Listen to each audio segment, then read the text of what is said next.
Welcome back to Atlanta Diaries. I'm your host, Enma Popley. Thank you for joining me. In Atlanta Diaries, we celebrate unique and inspiring stories of breakthrough women to help future generations create their own.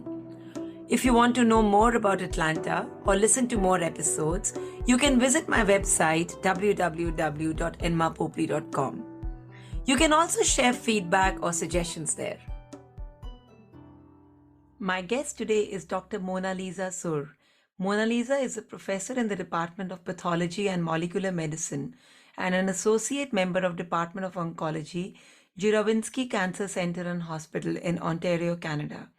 Among many laurels, Monalisa has been honored with the Leadership in Education Award from the Canadian Association of Pathologists in 2016 and the Distinguished Service Award for her contributions to the field of diagnostic pathology in 2022.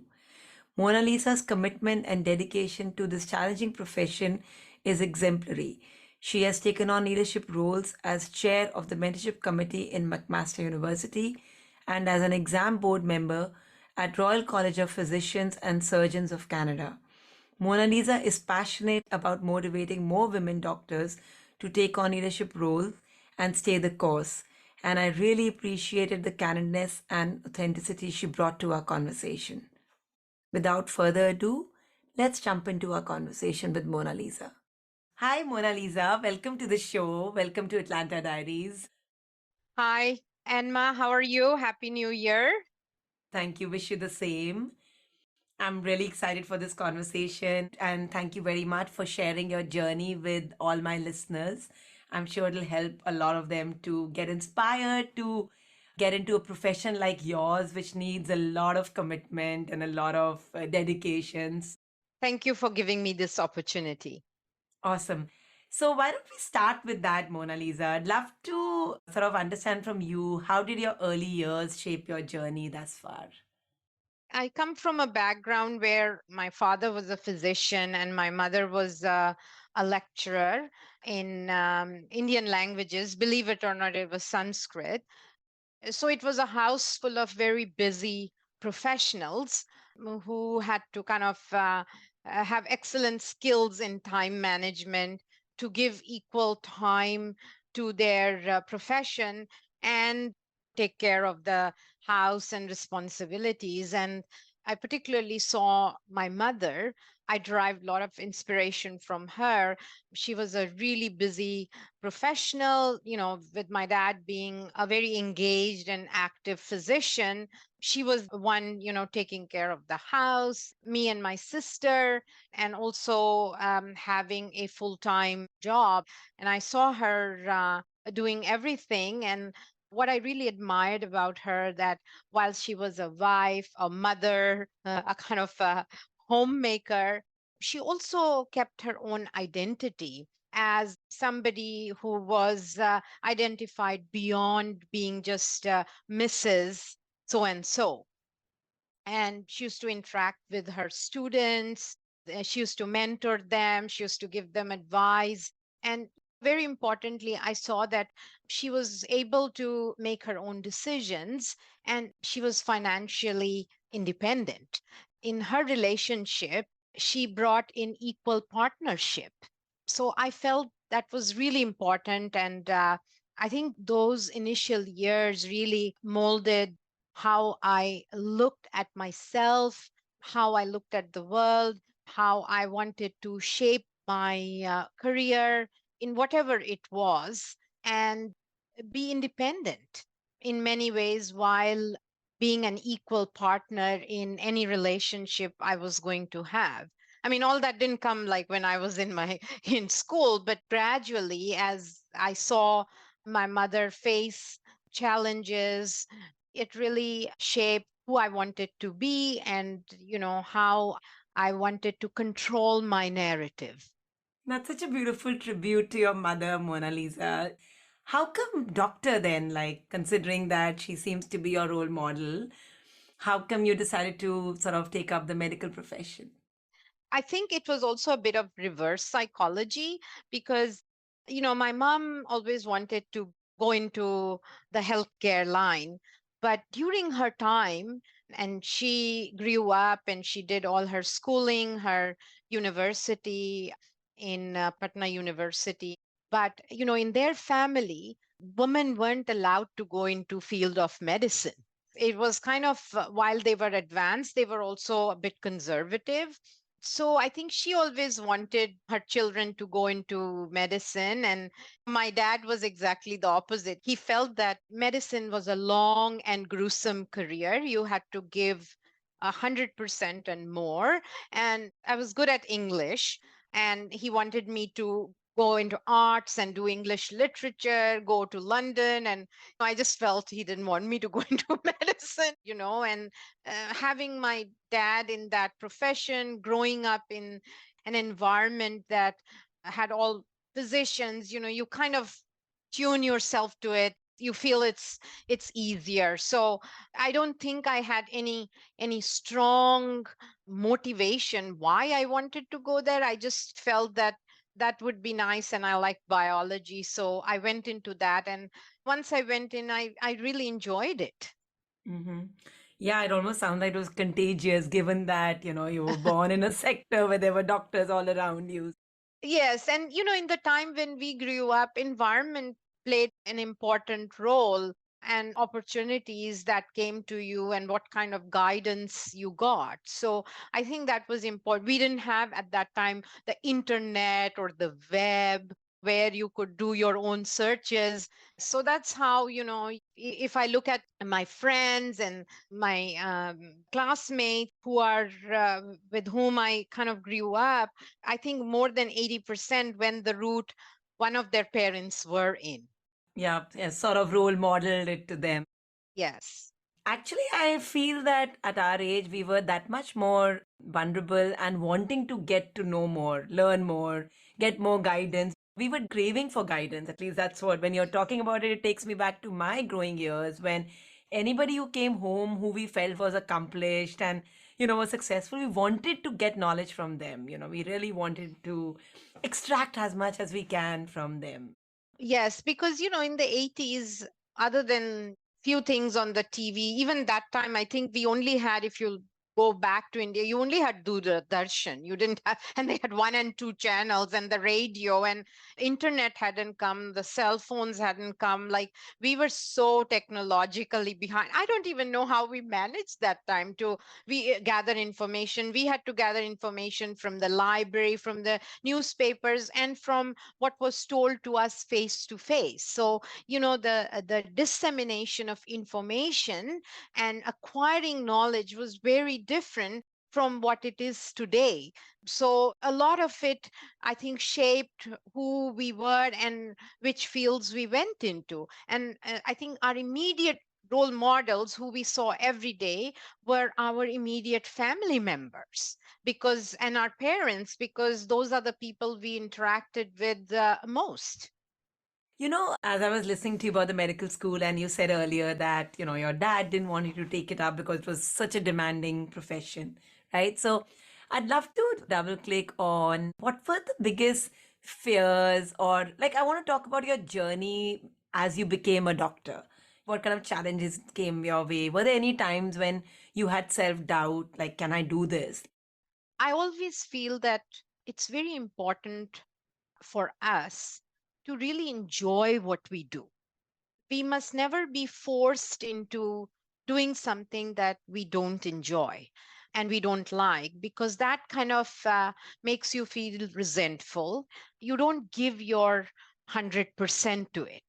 I always felt I wanted to do medicine. I really enjoyed the subjects I did. I always found certain subjects like pharmacology really difficult because everything was related to a little bit of chemistry and everything looked same.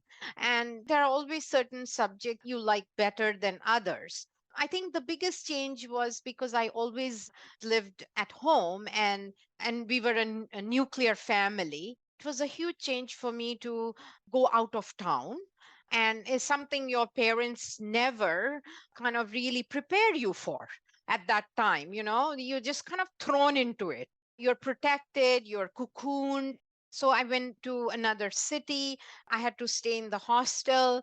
The initial 1 year, the first 3 months, we had to share a room with three other students in the same semester. Then you were sharing a room with another person. And that's a big challenge when you come from a nuclear family where you had your own room. And I'll give you a small example. I always used to read aloud and learn. And we were sharing rooms. You can't read aloud and learn. So you have to go and sit somewhere else, or you have to stay in the library. And again, in the library, you can't read aloud and memorize and learn. So those are little adjustments that you have to do in your day to day life. That kind of might be stressful if you are not able to adapt to your surroundings. It might impact your performance in your professional career when you're starting your formative ages. Little things, you have to share the washrooms. You have to go to those washrooms from your hostel rooms. You learn how to go to the bank and withdraw your first salary, or write a check. These are things you would never really do when you are at home. So I thought, more than professional, your lifestyle changes were personal challenges for all of us. You are mixing up with different people coming from different backgrounds, from different schools, from different universities. So I think that is a huge lesson in how to adapt, how to make things work in the circumstances you are, and perform well. And it also teaches you how to manage your time, because you have to do a lot of things yourself that you didn't do when you were at home. So I think these are great life lessons that actually help you when you proceed in your professional career. At that point in time, you don't realize that, but I think these are things that strengthen you as a person to face challenges, welcome them, and to manage change. You've given a very different perspective to taking on a medical profession. It almost sounded like this was like a foundation which helped you to make so many sacrifices or adapt to so many different environments. I know you moved from Chandigarh to Hyderabad, from Hyderabad to South Africa, and then from there to Canada. So, talk to us how that whole journey played out and what kind of sacrifices came your way. I got married when I was in internship. And right after our marriage, we moved to Hyderabad, where my husband's parents were. He was the only son. So, he was also away from home for a very long time.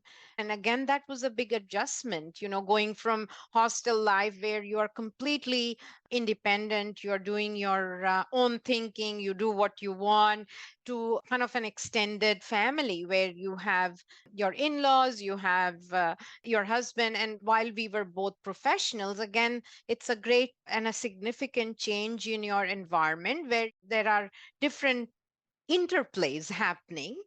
I was actually a non-local because I wasn't born there.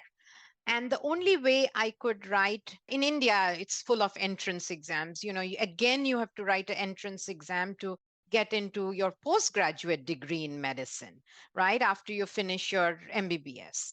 And the only way I could write the entrance exam was if you're born there, or you've lived there for X numbers of years, or you're married to a local. So my husband was a local there because he wasn't born there, but they had moved there. My father-in-law was in the Air Force. So he had moved there when I think he was in grade 5, and he did all his schooling, his university. So he was considered a local.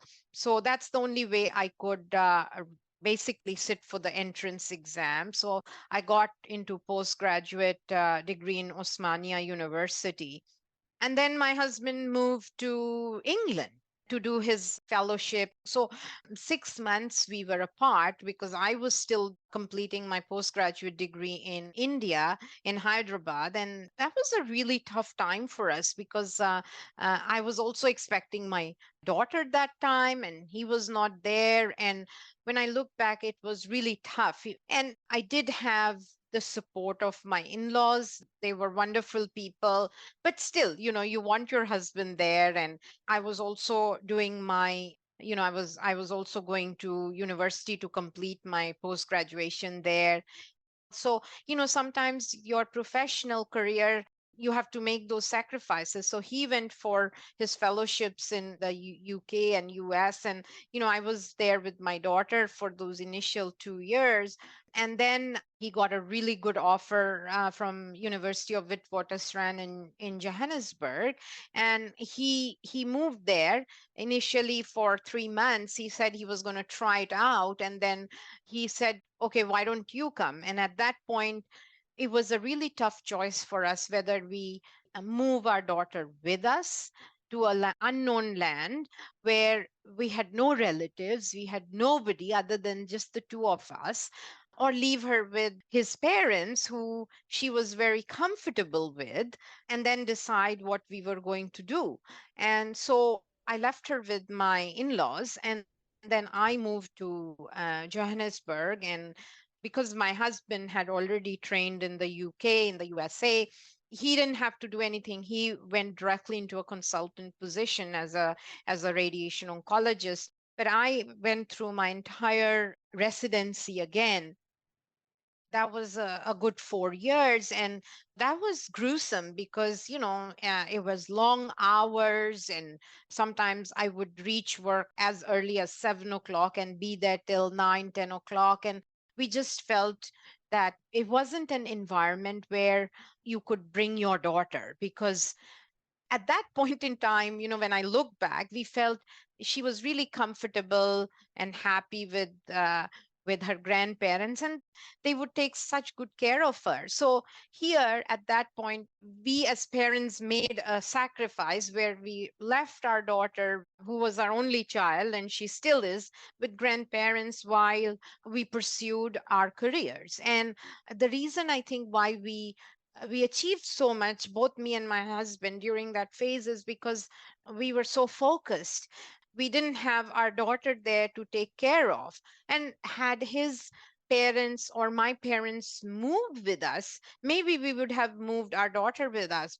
As young professionals, we just didn't feel comfortable. And, our thinking at that time was, we are going to spend long hours at work building our careers.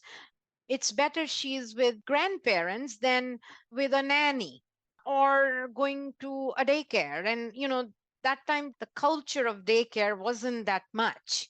Everyone had some family or relatives or had a nanny, and then there were costs involved. Like if you wanted to keep a full-time really good nanny, it was expensive. And we were in our formative years of our career. My husband had family responsibilities. So, when we looked at our circumstances and what we could and couldn't do at that point in time, we felt, it was better that our daughter stayed with the grandparents while we focused on our careers. And she would come for her holidays. She would come twice a year. We would try and go once a year, but looking back, it wasn't the same. And then we were there in South Africa for almost 11 years. And it was really good because we achieved a lot, we traveled a lot, just opened our mind to so many different opportunities, so many different ways things can be done. Because when you travel, you live in different environments, you gain so many different perspectives to life.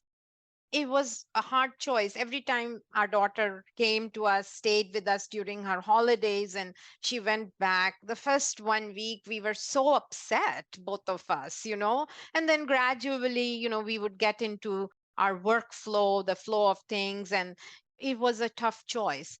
And then when she turned 9, the situation in South Africa, although the healthcare was very good, we didn't feel comfortable given the political unrest, the crime rate, that we wanted to bring her there without having a consistent, sustainable support system. And, that's when we decided to uh, look at different places. And it was just coincidental that that time my husband and I were invited to Canada to give a series of lectures and presentations. And we did that and we just went back. And then we never thought about it till we got some offers. It's all about being at the right place at the right time. Canada was experiencing a shortage of qualified physicians, trained physicians. So again, we were recruited here that time and we moved here with our daughter. So again, that started our journey here. And I told my husband, I'm not moving anymore after this. We have moved to 3 different countries. We've stayed temporarily in the UK. This is it, whether it's good or bad. And we had to settle our daughter. So at that point in time, my husband took a back seat. I got so much support from my husband, who himself is a really accomplished, busy physician, to carry on with my career opportunities here.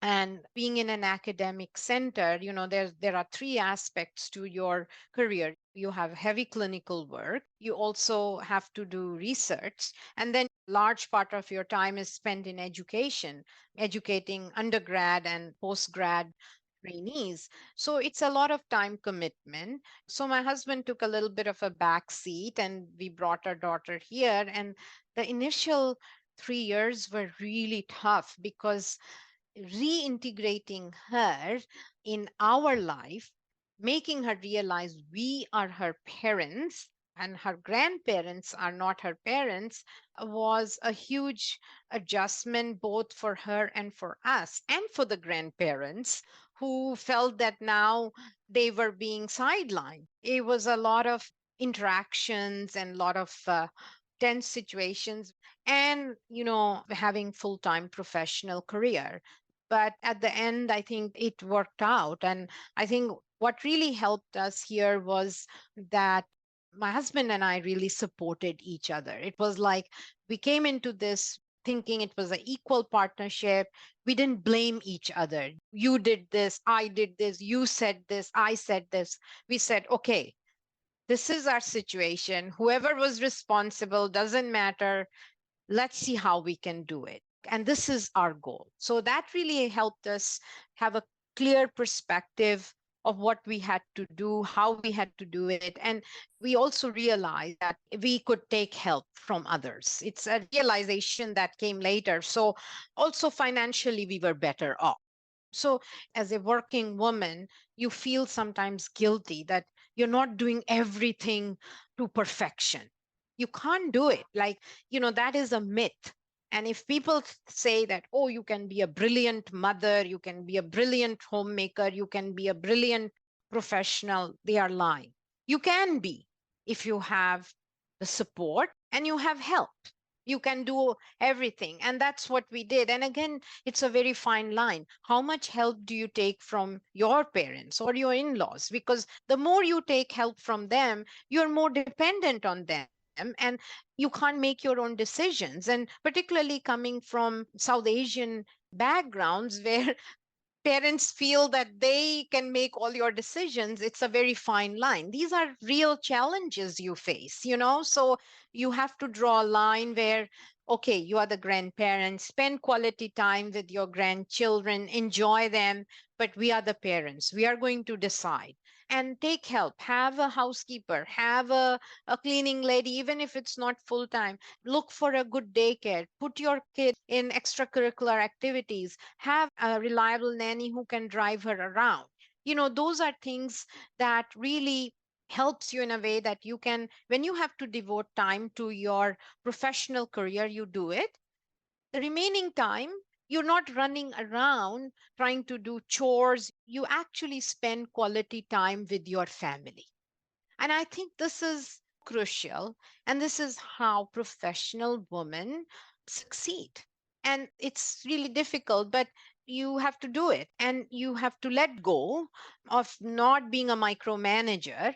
And also, when you have support from your husband, if you're two professionals, you need to decide right on that the chores in the house have to be divided. This is a very practical point. I still see a lot of professional women trying to do everything because culturally their husbands feel that their work ends by going to do a job and then just coming back. And I think this is something that you work together as partners in a relationship. And I think that's very important. And this is our journey together. It's such a beautiful partnership, Mona Lisa. You had to make so many sacrifices together, but sounds like just that whole communication and that honesty with each other and understanding that we are all in it together. I think that's what Yes. kept you going. Yeah. Yes. Did your daughter start questioning, why am I not with you and why am I with the grandparents? And did she later also sort of hold you responsible for keeping you guys separate? Yeah, no, I think she didn't really question it while she was with her grandparents, because her grandparents really, they're lovely people. They really, my father-in-law has passed away since, but they were lovely people. They gave her a lot of affection. Yes, their parenting style, now looking back, would have been very different to ours, because now when you look at it, you realize as parents, your parenting style is a lot different, right?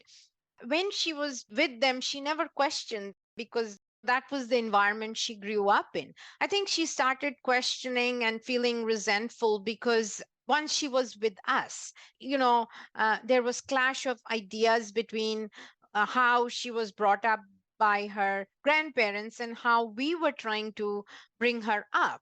And that's when the resentment started happening. Then also, when she went to school, she faced social racism. That time in Canada was not that diverse, although there is multicultural act and everything. Things were not that diverse as it is now. Children can be quite unforgiving if they don't click. And her coming from India, her accent was a little bit different, and the way she did things were a little bit different. So she just found that whole experience very unhappy and challenging for her. And that's when she questioned, why can't I be with my grandparents? Why am I with you? And like I said, it took us a good 3 years to make her realize that we are her parents, we'll be there for her, we will help her navigate life as it comes to her. And whenever she would get angry, or she would have, not so much with her dad, but with me, as they go through their preteens, teenage years, all kids will have difference of opinions. And then she would say, oh yeah, but you left me. And then you had to go and try and explain to her. But she also realized, because she wasn't with us for those initial 9 years, once we reintegrated together as family, she realized that this time was precious. And she also learned that her mother is not always at home. Her mother is a working woman, she is herself a physician. So the time she gives me is important, and we should make the most of this time, and we should both try to value this time, both me and my husband. And when we were with her, we didn't let anything else interrupt that time. If there was a call from the hospital, we wouldn't take it unless, of course, we were on call. That's different, and she realized that. But that time was for her. But both me and my husband felt, okay, the first 11 years of our life, focused it on careers. Now we have to focus it on our child. So that's just how we adapted and navigated through our careers. And then you have to make sacrifices. Things that you would have done during the day, you do it at night. It's never a 9 to 5. You spend time with your daughter, then you do things that you were supposed to do during working hours. A lot of my administrative work, a lot of my educational preparation for my presentations, I would do after hours. Sometimes we as women, we are very hard on ourselves because society look at us from a different lens, and then we start looking at ourselves with the same lens. And I think that's so wrong. Everybody is different, everybody has their own strengths and weaknesses. We must realize our own strengths and weaknesses and capitalize on those. And it's okay not to be perfect. I always feel this is, your child doesn't remember how clean her room was. Your child doesn't remember, how clean the kitchen was or what great food the mom prepared or who prepared it, but she remembers good times that she spent with her parents, fun times that she wanted to spend with me or her dad. Those are the things they remember. So a lot of times we get so fixated in little things that we sometimes lose the bigger picture. Looking back now, I think that's the lesson I've learned. That's really a lot of learning and a lot of understanding, Mona Lisa.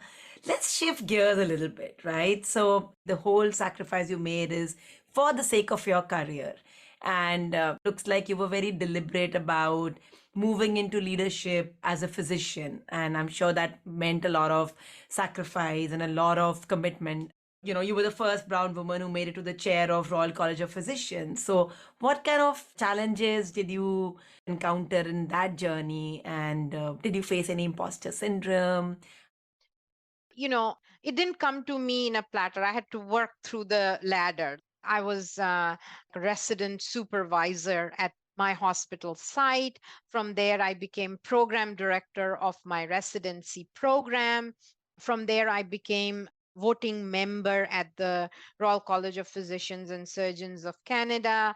And while I was doing all this, I increased my profile. I used to do a lot of presentations, give workshops.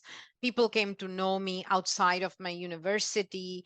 And the selection process, it's by nomination from different educational bodies like our National Specialty Society, the Canadian Chairs of Pathology, and then they nominate, and then it goes through a selection process within the Royal College, and then they choose the best candidate.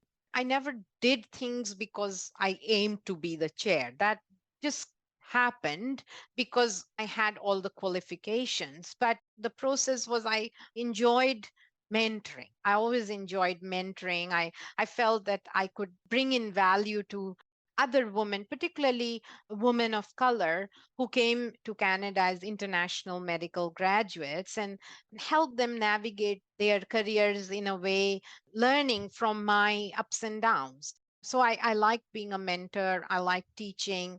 And then I took some courses, like I took this whole master's certificate in healthcare management, which is given by the Schulak Business School in Toronto. And I also took another course called Navigating Your Way Through a Complex Healthcare System. So I took courses. I felt that would help me understand and manage leadership roles better.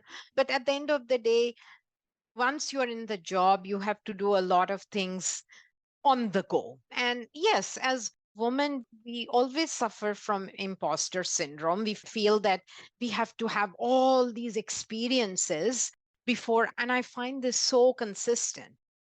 Like for women, we feel we have to have all these experiences before we can take on leadership role, whereas I find men just take it on just because they are men, and will figure it out, and nobody questions it, whereas we as women have self doubts. And I think it's more so for women of color, because you always want to prove yourselves, you always want to be better.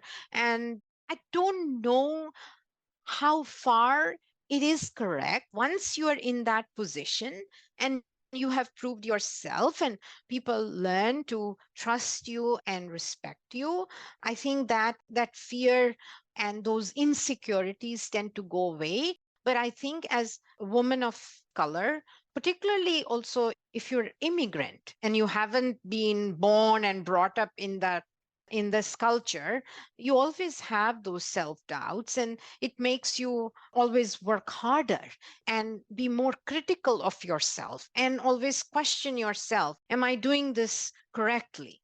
And I think those are challenges that you face every day, and you just have to navigate yourself. It really helps if you have a leader mentor who can guide you at the formative years of your career when you're embarking on a leadership path, once you've decided that you want to pursue leadership roles.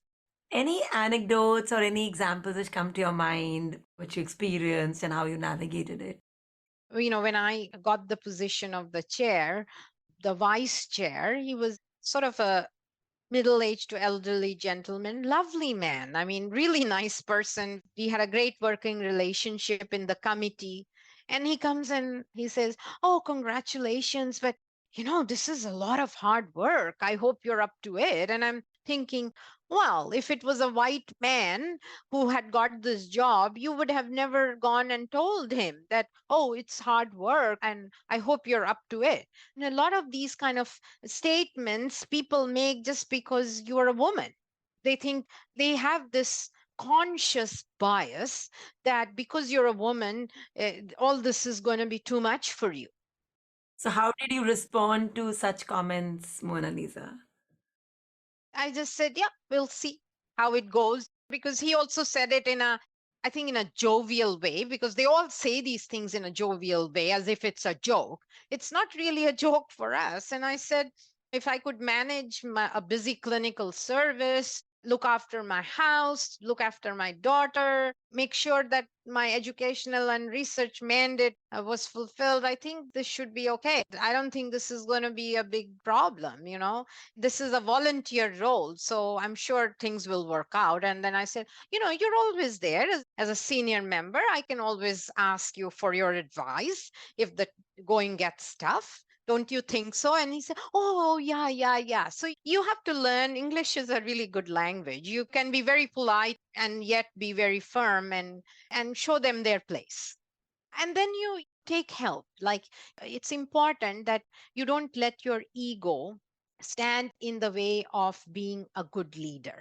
So wherever you require help, because as a leader you're not going to be good at everything, there are certain areas that you will lack knowledge, and that's where you go to your committee members who have that expertise and ask them for that help, and acknowledge them for that help, and appreciate them for that help, and work as a team.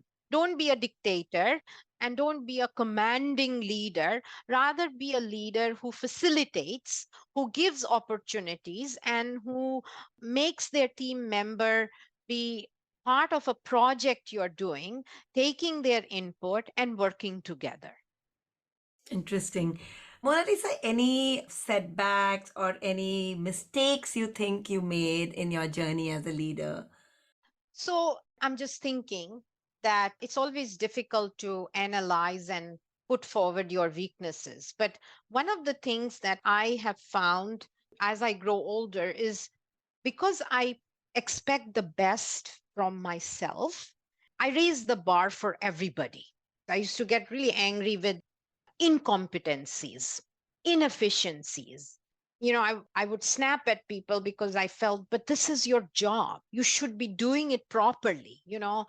Why am I there to tell you how to do your own job? And then I realized that everybody comes with their limitations. So, one of my weaknesses was that I used to have a short fuse. I would snap some back at people.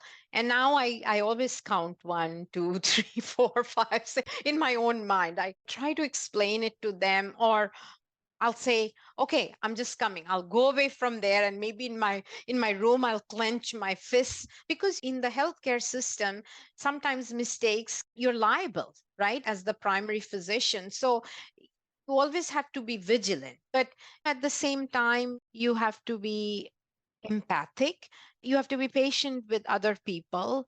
And so this is one thing I'm still learning. I'm better at it because I'm a planner. I like to plan things. If I have to present a lecture like 2 weeks later, I will start preparing now. I'm not person who can do things at the last minute. I'm a little bit regimented, and I think it's because that helps you with your time management. So when those things don't happen, I do tend to get impatient and angry. So I'm still learning how to calm myself and say, okay, it didn't happen now, it will happen later. And then trying to find out, how this happened, why it happened, and how we can not let it happen again. I also feel that as a leader, a lot of decisions are made behind the scenes. For example, we are going through a process of changing the name of our specialty to better reflect what we do now.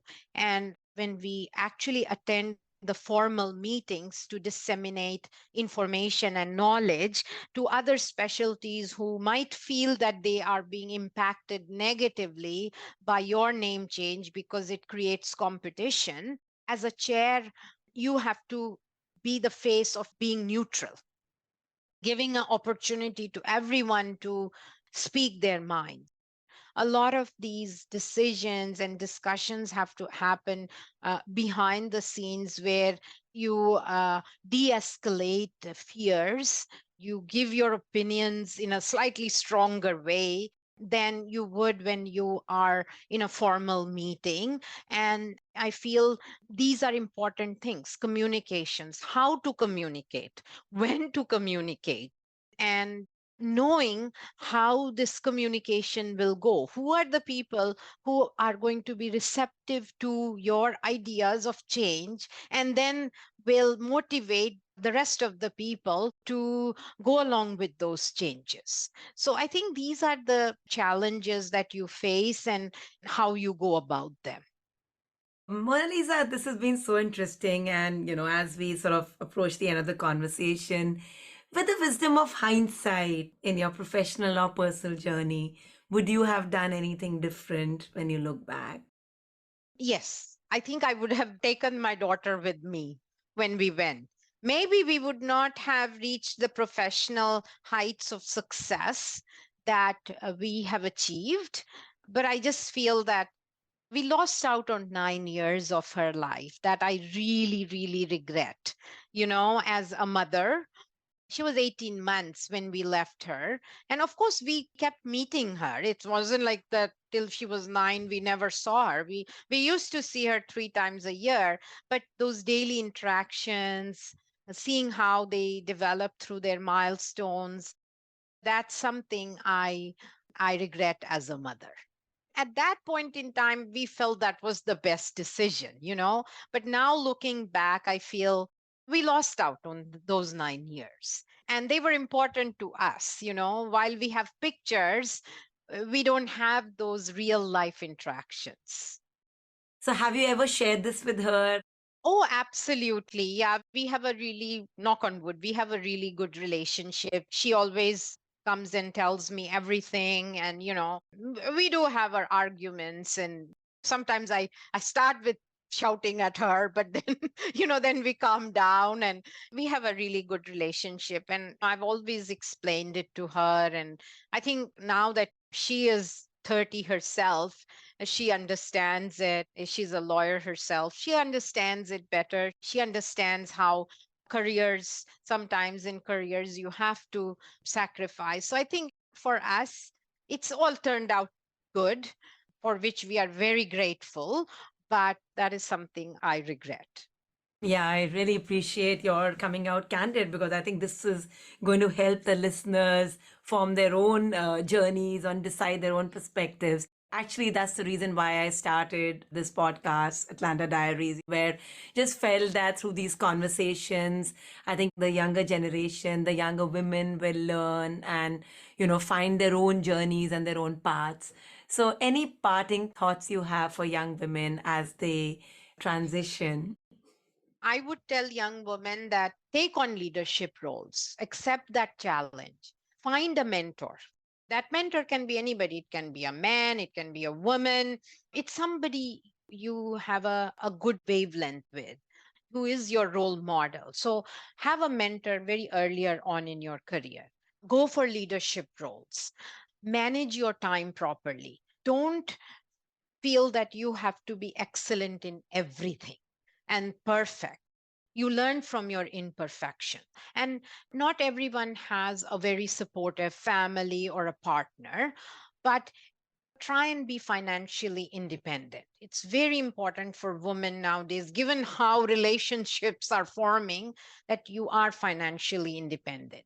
And in relationships, if you are both equal partners, it helps. If you're both professionals, learn to divide chores. I mean, there was a beautiful statistics, I can't remember where, it says a lot of resentments and disagreements and divorces actually happen with meager things like who will do the chores, who will cook, things like that.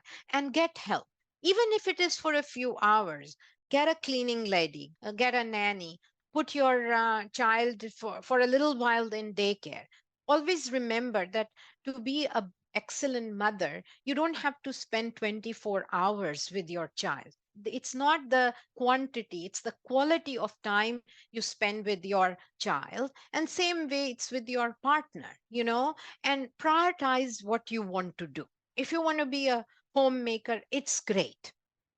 Be a homemaker, but enjoy what you do. It's very important for young women going into the careers that if you have to take a break and decide that I'm going to take a year's break and decide who I am, what I want to be, do it, so that when you go into a career, you are fully prepared, you enjoy it. And at the same time, I would tell people that if you really want to change your careers and you have the ability to do so, you're not enjoying what you're doing, have the courage to change that narrative for yourself.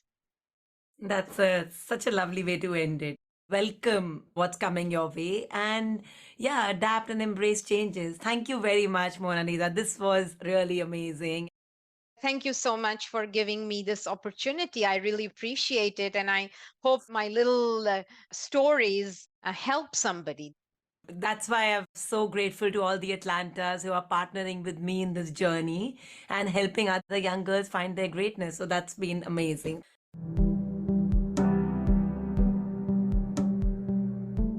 Thank you very much for listening. All my guests have brought their most vulnerable selves on Atlanta Diaries. And even if a small segment of these conversations can help champion the journey of one person, it's going to be really worth it. I do have a request for you. Please share this podcast on your social media and with your family and friends. Our society is constantly evolving, and Atlanta Diaries must too. I really appreciate if you can leave your feedback in the form of a review or a rating. These are impactful and rousing stories that need to be shared far and wide. See you next time for another one on Atlanta Diaries.